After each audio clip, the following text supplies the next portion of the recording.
लेकिन धन्य है बाबा साहब डॉक्टर अम्बेडकर जी, जिन्होंने रानी के पेट का ऑपरेशन कर दिया और कहा कि अब रानी के पेट से नहीं, अब बैलेट बॉक्स से राजा पैदा होगा। ये बाबा साहब डॉक्टर अम्बेडकर जी ने व्यवस्था दी।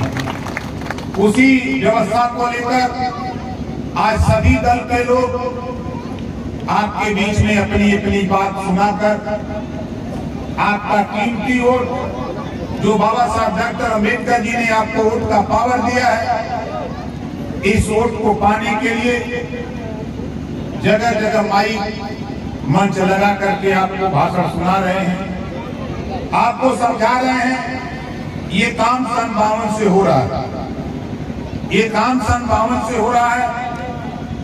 अभी मैं परसों था हरदोई पिहानी, एक नगर पंचायत है, मैं वहां प्रचार में गया था। 4 कार्यक्रम मैंने हरदोई के पिहानी में किया। कल मैं था मैनपुरी करहल, वहां भी हमने 3 सभा किया। रात को लौट के लखनऊ आया, आज मैं आपके बीच में हूं। सुबह हम लोगों ने एक वार्ड में सभा सबके प्रचार में लखनऊ में हम लोग गए। हमारे साथियों को लगता होगा कि खाली हम लोग सादात के चुनाव लड़ रहे हैं। भारतीय समाज पार्टी गाजियाबाद में मेयर का चुनाव लड़ रहे हैं, भारतीय समाज पार्टी मेरठ में फिरोजाबाद में मेयर का चुनाव लड़ रहे हैं, भारतीय समाज पार्टी लखनऊ में मेयर का चुनाव लड़ रहे हैं, भारतीय समाज पार्टी प्रयागराज में मेयर का चुनाव लड़ रही है, भारतीय समाज पार्टी बनारस में भी मेयर का चुनाव लड़ रही है। पूरे उत्तर प्रदेश में 7 नगर निगम का चुनाव भारतीय समाज पार्टी अकेले अपने दम पे लड़ रही है।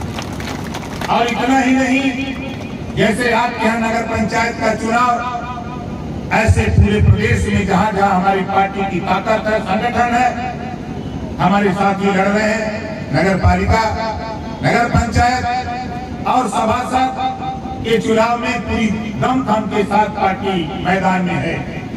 अब सवाल यह आता है, हम भी आपके बीच में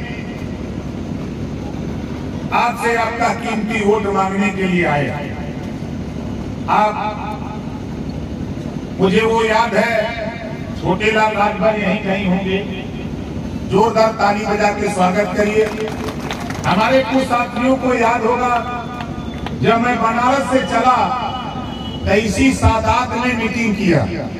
पहली मीटिंग सादात के जूनियर हाई स्कूल के मैदान में लगी और उस मैदान में हमारे सरोज राजभर यही, सुदामा दादा जैसे लोग, हम लोग खुद टेंट लगाए, दरी बिछाए।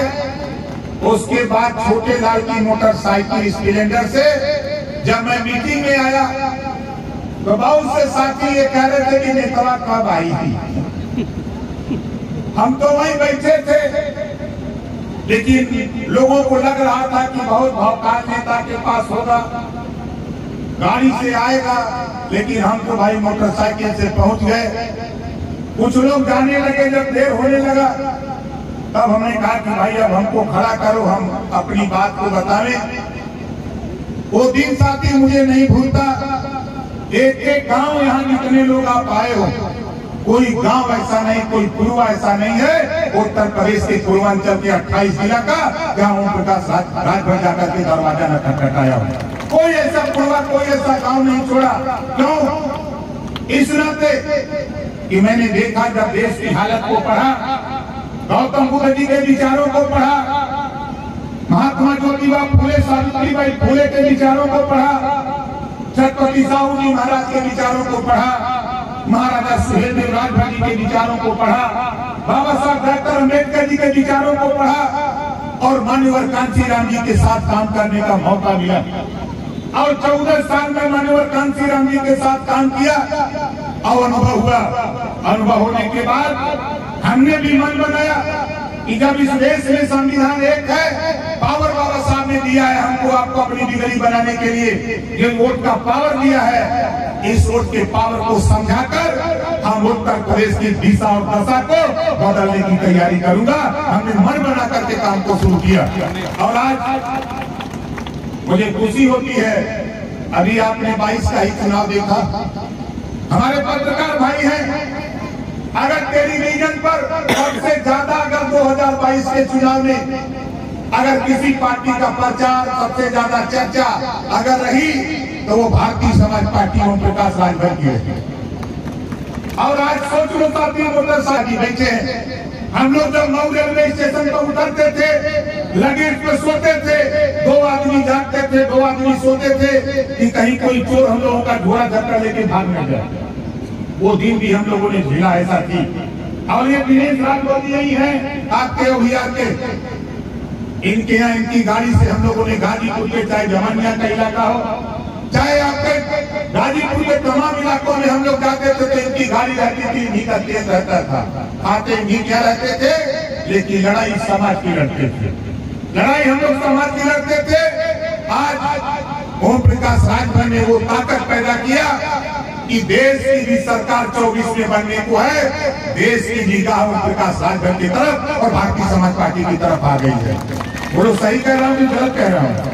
वकील साहब आपको वकालत करते हैं, बढ़िया अनुभव आपको है, वो स्थिति पैदा किया हूँ। इस नाते आपसे भी कहना चाहता हूँ कि हमारे साथी यहाँ हैं, चुनाव लड़ रहे हैं, भाई हमारे हेमराज सोनकर जी मंच पे आ जाइए, समीम अंसारी जी, मोहम्मद आजाद जी, मोहम्मद अली जी, दिनेश सोनकर, उनकी पत्नी है श्रीमती नैना सोनकर जी, सविता राजभर जी, श्रीमती सविता राजभर जी, अंकित राजभर और इरफान राजभर, इरफान अहमद जी लाइन से खड़ा हो जाइए और गोपाल दास वर्मा जी हमारे पास आ जाइए।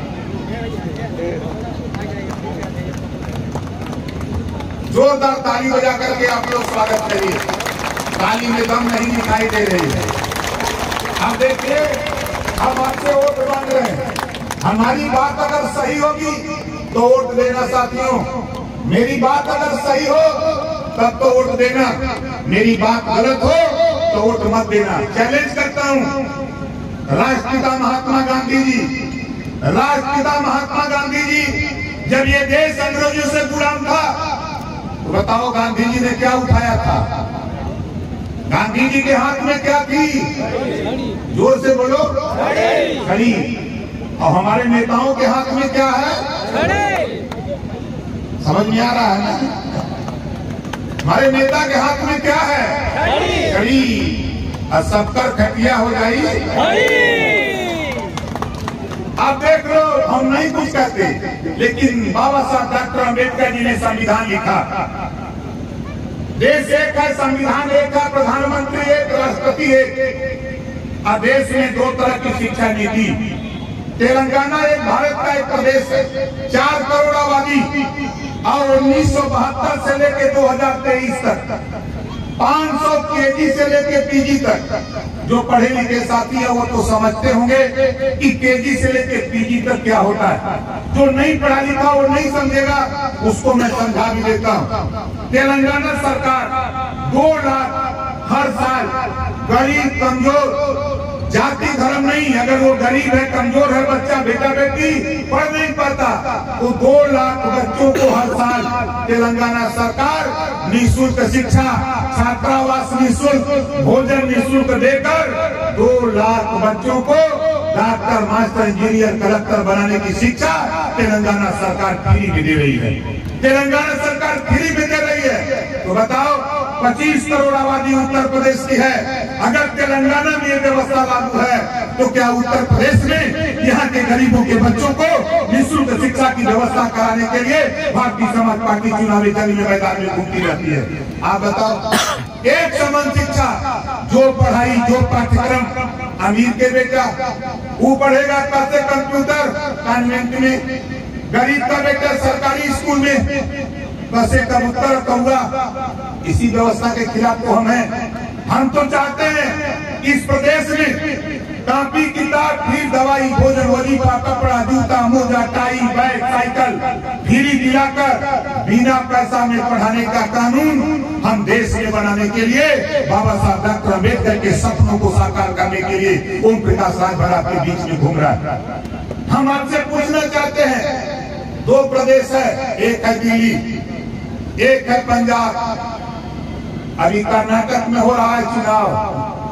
अभी राहुल जी का भाषण मैंने सुना, कर्नाटक में हो रहा है चुनाव हो जाने दो, उसको रोको। लेकिन 2 स्टेट की बात मैं करता हूँ। यहाँ जितने लोग आए हो, बड़ी सरकार, बड़ा विकास, बड़ी बात हो रही है। हम आपसे पूछ रहे हैं, यहाँ जितने लोग आए हो, कितने लोग बिजली के बिल से परेशान हो? जरा हाथ उठाओ जो लोग बिजली के बिल से परेशान हो। अब सोचो, पंजाब एक प्रदेश है भारत का, दिल्ली एक प्रदेश है भारत का। अगर दिल्ली में या पंजाब में, दिल्ली और पंजाब में अगर गरीबों का बिजली का बिल माफ है, घरेलू बिजली का बिल माफ है, 300 यूनिट बिजली का बिल माफ है, तो उत्तर प्रदेश में भी 300 यूनिट बिजली का बिल माफ होना चाहिए। ये लड़ाई ओम प्रकाश राजभर की है। बताओ सही कह रहा हूं, गलत कह रहा हूं?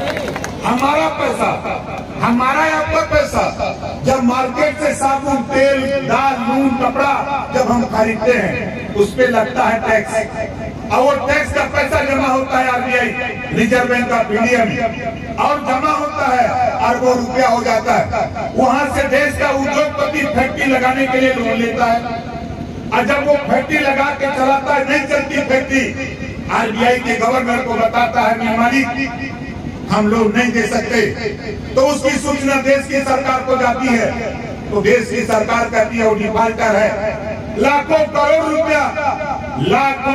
रुपया अमीरों का कर्जा गरीबों 13 पैसे से अमीरों के कर्जे डिफाल्टर घोषित करके माफ अगर हो सकता है, तो इसी प्रदेश में किसान खाद, बीज, कीटनाशक, दवा, कल्टीवेटर लोन लेता है जो नहीं दे पाता है।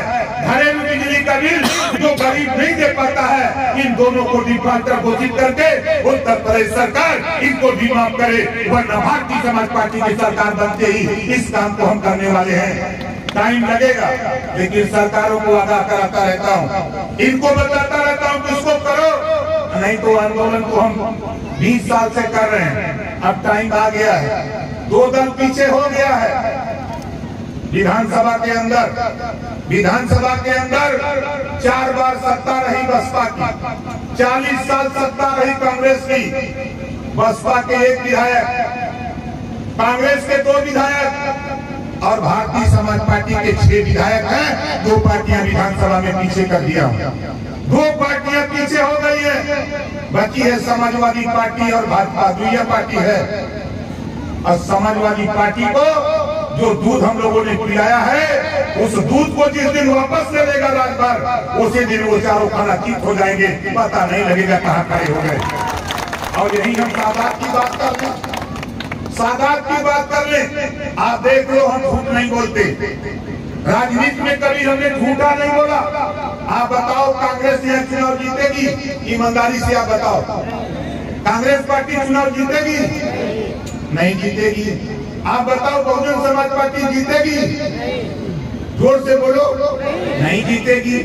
2 पैटर्न के बीच में साबित बचाना को है, 2 पैटर्न के बीच में साबित बचाना। आप बताओ, भाजपा और सपा आपस में लड़ रहे हैं, वोट का नुचौगल कर रहे हैं, वो अपना रिश्तेदारी जोड़ रहे हैं कि भाई हम तोरे सारे का सारा ही हमें दे, कहूँ जाकर हम तोरे साड़ू के साड़ू वही तू हमें दे। बोला यह हो तो नुचौगल 2 जने में, तो 2 पैटर्न के बीच में साबित बचाने को। अब हमारा नेता अकेले मैदान में एकदम टनाटन, तो सही कह रहा हूं गलत कह रहा हूं? ये हमारे 9 साथी खड़े हैं यहाँ, गोपाल जी को लेके हमारे 8 सभासद हैं, और ये हमारे चेयरमैन साहब है, और सबका चुनाव चिन्ह का है, जोर से बोलिए, चुनाव चिन्ह का बा? चुनाव चिन्ह सबका छड़ी बा, यही ना बा, गाजियाबाद में भी छड़ी लड़ता, मेरठ भी लड़ता, फिरोजाबाद भी लड़ता, बनारस भी लड़ता, लखनऊ भी लड़ता।